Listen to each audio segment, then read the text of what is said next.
Tonight, we will step into a mystery that has baffled families and searchers for decades. The disappearance of Randy R.J. Johnson in Sequoia National Park was unusual. Walking into trail that you know for years brought a shocking news: he couldn't return. What really happened to him? Why so many park rangers vanishes without a trace? We will be looking for answers. We won't give up. Every story has its own mystery, and it will stay with you for a long time. Randy R.J. Johnson was 26 years old in 1987, a lifelong resident of Fresno, California, and a passionate outdoorsman. Known among friends and family for his calm demeanor, intelligence, and love for the Sierra Nevada mountains, Randy worked as an environmental technician, often volunteering on conservation projects. Hiking and camping weren't just hobbies for him, they were a way of life.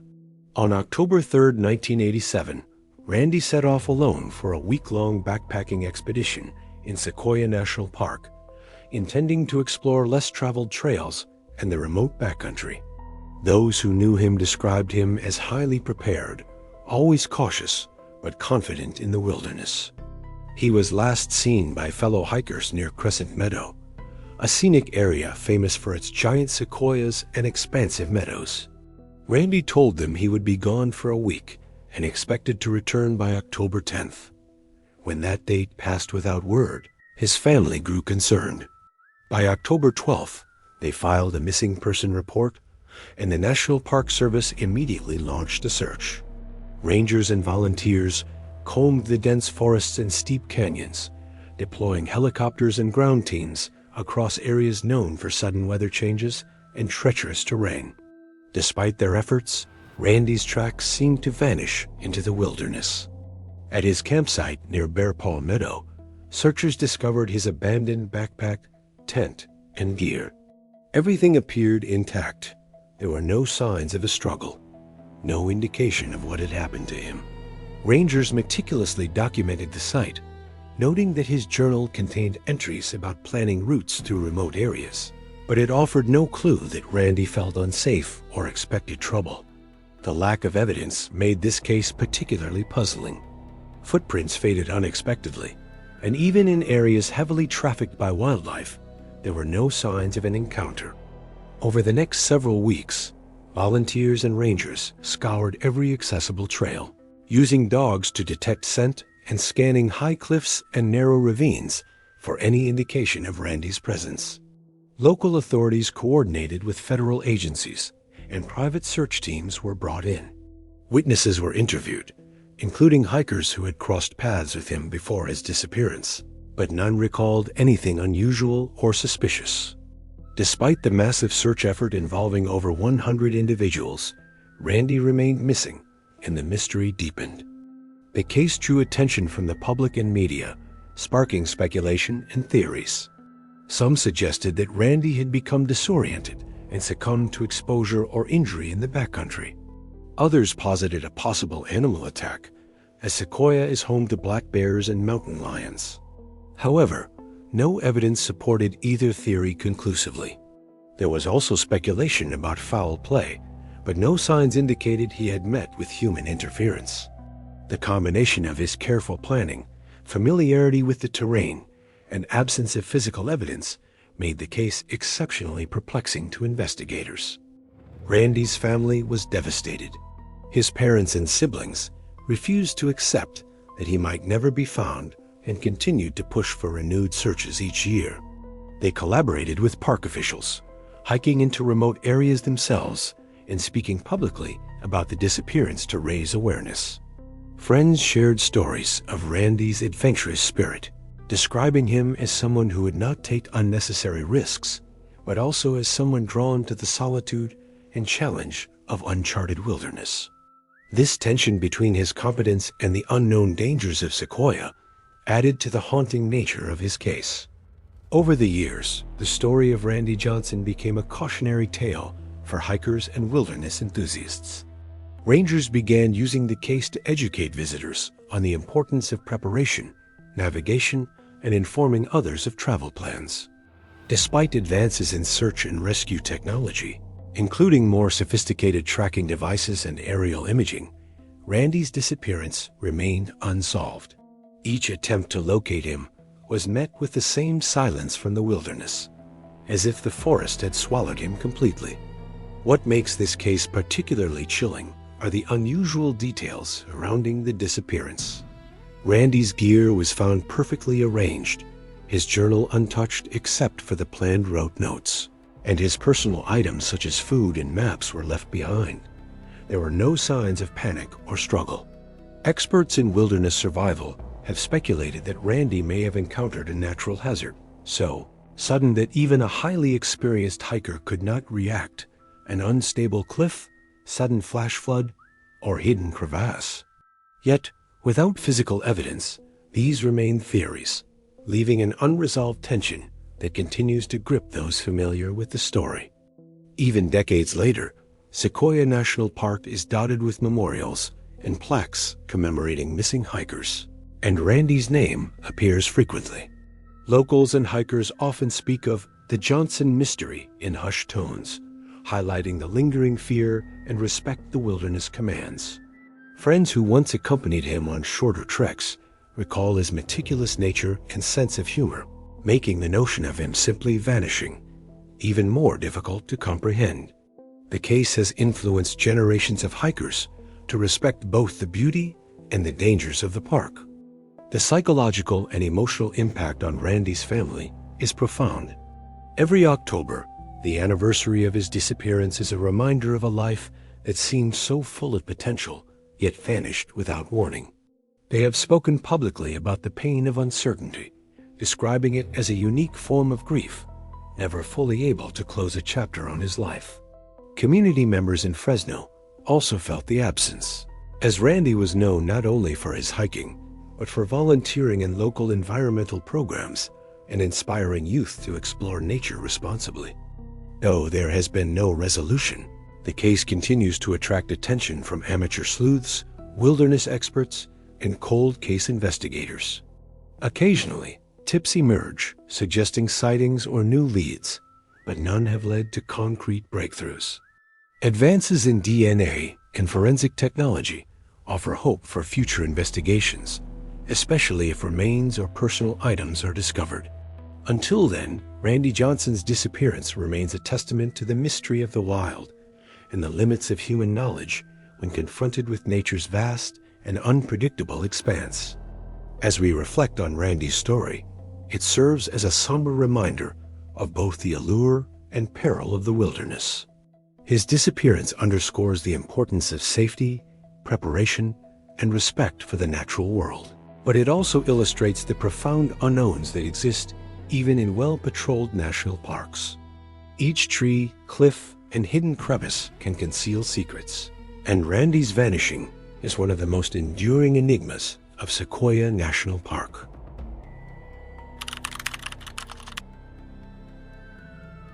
On July 24, 1972, Frederick "Fred" Staffer, a 25-year-old seasonal employee at Yosemite National Park, vanished without a trace while on a solo hiking trip in the backcountry of Yellowstone.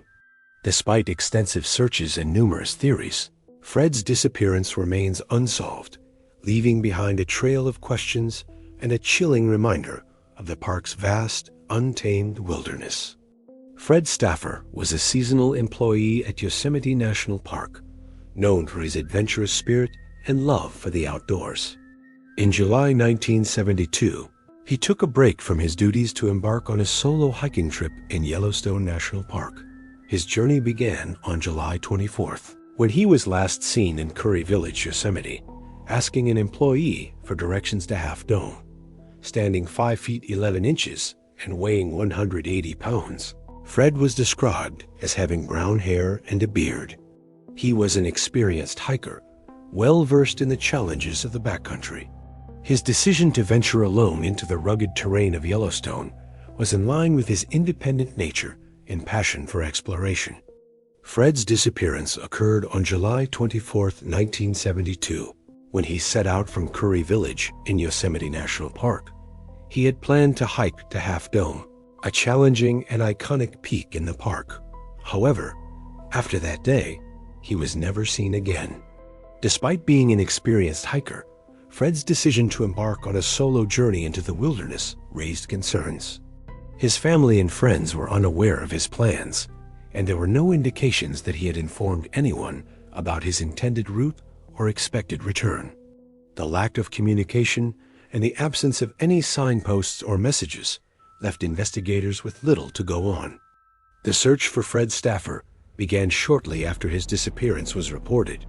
Park rangers and search teams scoured the area, focusing on the routes leading to Half Dome and the surrounding wilderness. They examined trailheads, checked with other hikers, and combed through dense forests and rugged terrain. Despite their efforts, no trace of Fred was found. The search was complicated by the challenging geography of the park, which included steep cliffs, dense forests, and unpredictable weather conditions. The vastness of the area made it difficult to conduct a thorough search, and as days turned into weeks, the hope of finding Fred alive diminished. In the years following Fred's disappearance, several theories emerged regarding his fate. Some speculated that he had fallen victim to a wild animal attack, while others believed he might have suffered an accident and succumbed to the elements. The possibility of foul play was also considered, though there was no concrete evidence to support this theory. The lack of physical evidence, such as a backpack, clothing, or personal items, fueled speculation and led to various hypotheses. However, none of these theories provided a definitive answer, and Fred's fate remained a mystery. The case of Fred Stauffer's disappearance had a profound impact on his family and the community. His parents, who had always supported his adventurous pursuits, were devastated by his sudden and unexplained vanishing. They held on to hope for years, clinging to the possibility that Fred might one day return or that new information would surface. The uncertainty and lack of closure weighed heavily on them, leaving a void that was never filled. The community, too, was affected by the mystery. Fred had been well-liked and respected, and his disappearance left a lasting impression on those who knew him. The case served as a stark reminder of the dangers inherent in exploring the wilderness and the unpredictable nature of the natural world. Decades later, the case remains unsolved, and Fred Stauffer's disappearance continues to intrigue and haunt those who follow such mysteries. The vastness and isolation of Yellowstone National Park, combined with the challenges of the terrain and the unpredictable elements, make it a place where stories like Fred's can easily fade into the wilderness. Yet, his story endures, a testament to the enduring human spirit and the mysteries that nature holds. The lack of resolution leaves an open-ended question. What happened to Fred Stauffer in the backcountry of Yellowstone? Until answers emerge, his disappearance remains one of the park's most enduring and unsettling mysteries.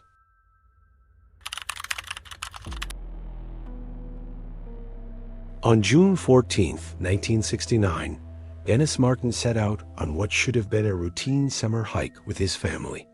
Dennis, born in Knoxville, Tennessee, was known to be adventurous and energetic, traits that had often earned him admiration from family and friends.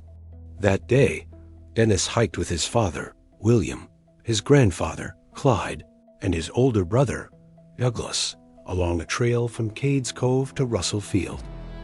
The Martins had a tradition of spending time together in the park during summer, hiking, camping, and exploring.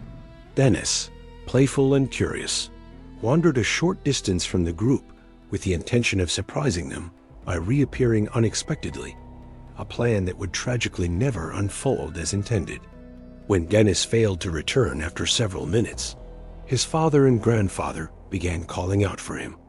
Initially, they searched the immediate vicinity, hoping he had simply wandered behind a tree or hidden behind a bush as part of his playful plan. But as moments stretched into hours, the reality of the situation began to set in. Dennis Martin was missing. Panic set in, and the family immediately contacted park rangers.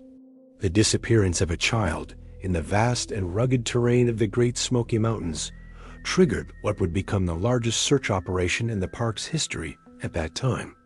Over the next several weeks, An estimated 1,400 searchers scoured more than 56 square miles of dense forest, steep ridges, and remote hollows.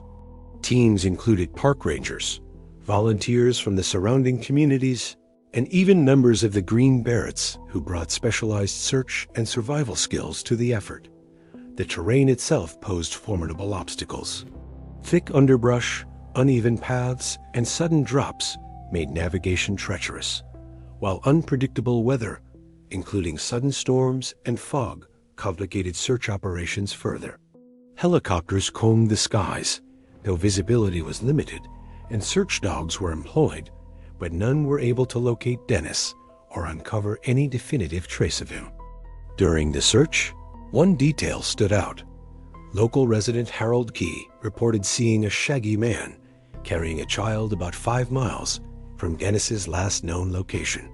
While intriguing, authorities could not confirm the sighting due to distance and lack of evidence.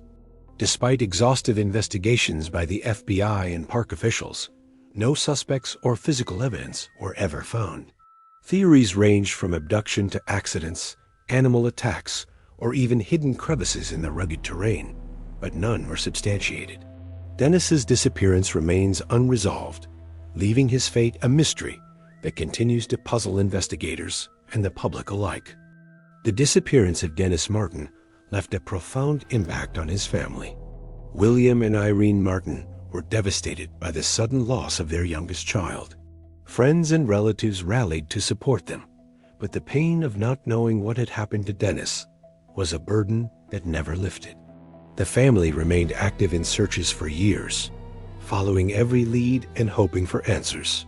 But those hopes were never realized. Their story resonated with many in the local community, creating a heightened awareness of the potential dangers inherent in wilderness areas and the importance of safety measures when hiking or camping with children. The community response was immense. Local residents, drawn by compassion and concern, participated in search efforts, leaving no stone unturned. Volunteers formed organized groups to patrol difficult-to-access areas, using every tool at their disposal, from lanterns and ropes to trained search dogs. News coverage brought national attention to the disappearance, and many people were captivated by the unresolved nature of the case. As days turned into weeks, the search continued tirelessly, but hope began to fade. Over time, the case shifted from immediate search and rescue to long-term investigation, with authorities documenting each lead meticulously in the hope that new techniques or insights might one day yield answers. In addition to the massive ground search, forensic and investigative efforts attempted to uncover clues through traditional methods available at the time. Authorities conducted interviews with campers and hikers in the area, studied footprints and broken vegetation, and examined potential patterns of wildlife activity. The mountainous environment, however, was unforgiving. Rain, wind, and the passage of time would have erased many traces, making it increasingly difficult for investigators to discern any reliable evidence. The absence of forensic breakthroughs only deepened the sense of mystery surrounding Dennis Martin's disappearance. Years later, the case has continued to attract attention from amateur sleuths, paranormal investigators, and authors who specialize in unsolved mysteries. Dennis Martin's disappearance is frequently cited in discussions of unexplained phenomena in national parks, alongside other cases that involve missing children or hikers under mysterious circumstances. While some theories lean toward conventional explanations, others explore the possibility of inexplicable or paranormal elements, fueled by the strange terrain and reports of unusual sightings in the Smoky Mountains over the years. These speculative angles, while unproven, underscore the enduring intrigue and mystique that surrounds the case. The lack of resolution has had a lasting emotional effect. Families dealing with unexplained disappearances often experience prolonged grief, uncertainty, and a sense of helplessness.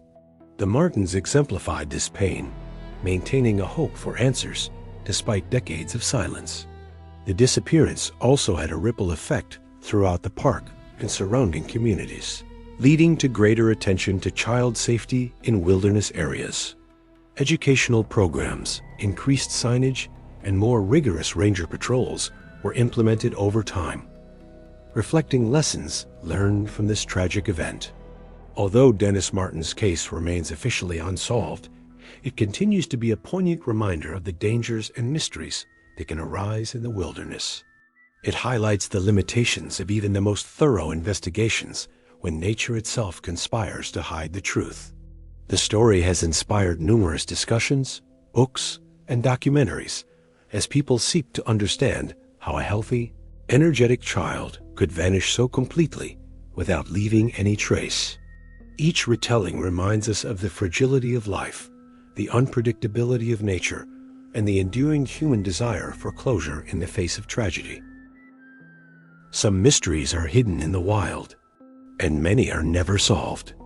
Subscribe and witness the next true disappearance every other day.